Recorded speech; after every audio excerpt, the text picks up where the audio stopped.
Magandang gabi po sa inyong lahat at ito po muli ang inyong lingkod, si Rene Eleazar. Sa ngayon po, ako po ay kasalukuyang naririto sa Petromin. Isa po itong paggawaan ng sasakyan na kung saan ay ang mga manggagawa po nila ay mga kapwa po nating Pilipino. Isa po sila sa mga pinupuntahan namin at hinihingian ng tulong dito sa Riyadh dahil may isa pong kagaya po ng iba na bukas ang palad po nila sa pagtulong sa aming mga kagaya naming mga takas dito. At kung mapapansin niyo po, kasama ko po uli si Kuya Ed at andito po siya sa aking likuran. At ito po, kung mapapansin niyo po, yung mga Pilipinong tumutulong po sa amin.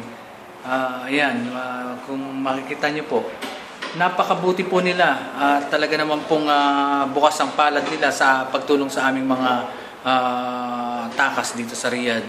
Kaya sana po muli po akong kumakatok sa inyong mga puso at humihingi ng tulong na sana'y wag po kayong magsawa sa pagtulong sa mga kagaya naming mga takas dito sa Riyadh. At